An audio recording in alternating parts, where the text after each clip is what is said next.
Hi friends, welcome to my YouTube channel Sailors Logbook. எனக்கு நான் GB ரேட்டிங்கை பற்றி ஒரு வீடியோ போட்டிருந்தேன். அந்த அந்த வீடியோவில் வந்து ஒரு பையன் ஒரு கமெண்ட் பண்ணியிருந்தான். இசிஇ முடிச்சுட்டு நான் ஜிபி ரேட்டிங் படிக்கவா அப்படின்னு ப்ரோ அப்படின்னு கேட்டிருந்தான். அப்போ அதுக்கு ஆன்சர் பண்ணுற மாதிரி தான் நான் இந்த வீடியோ போட போகிறேன். ஸோ வீடியோக்குள்ளே போகலாம்.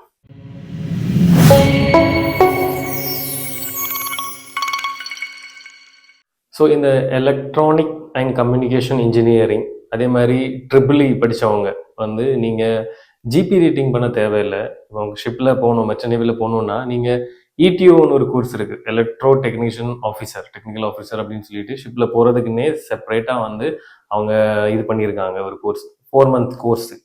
அது அமெட்லேயும் அதே மாதிரி ஹெச்எம்டிலையும் ஏஜ் பார் லிமிட் வந்து 35 years. அதே மாதிரி விஎம்எஸ் ஷிப்பிங்னு சொல்லிட்டு ஒரு இது இருக்குது, ஒரு காலேஜ் இருக்குது, அது வந்து 30 years தான் அதோட பார் லிமிட். உங்களுக்கு 10th 12th படிச்சிருக்கணும். அதே மாதிரி 12th வந்து 50% மேலே இருக்கணும் பர்சன்டேஜ் உங்களோட பிசிஎம். மெடிக்கல் ஃபிட்டாக இருக்கணும்.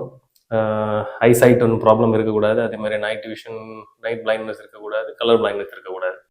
ஸோ நான் இப்போ சொல்ல வர்றது என்னன்னா, இசிஇ நீங்கள் பண்ணியிருக்கீங்கன்னா இல்லை ட்ரிபிள்இ நீங்கள் பண்ணியிருக்கீங்கன்னா கண்டிப்பாக நீங்கள் சூஸ் பண்ண வேண்டியது இடிஓ கோர்ஸை தான் சூஸ் பண்ணணும். நீங்கள் ஜிபி ரேட்டிங்கே சூஸ் பண்ணக்கூடாது. ஏன்னா நீங்கள் ஏற்கனவே நீங்கள் டிப்ளமோ டிகிரி எல்லாம் முடிச்சுட்டு இருக்கீங்கன்னா ஈஸியாக நீங்கள் உங்களுக்கு இந்த இடிஓ கோர்ஸ் கம்ப்ளீட் பண்ணி இடிஓவாகவே போகலாம், எலக்ட்ரிக்கல் ஆஃபீஸராகவே வந்து ஷிப்பில் உங்களுக்கு ஜாயின் பண்ணலாம். ஸோ நீங்கள் ஜாயின் பண்ணுற மாதிரி இருந்துச்சுன்னா இடிஓ கோர்ஸுக்கு ஜாயின் பண்ணுங்கள்.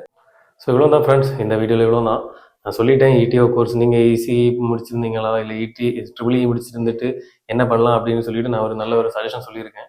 So I hope it will help you in the future to getting in merchant navy.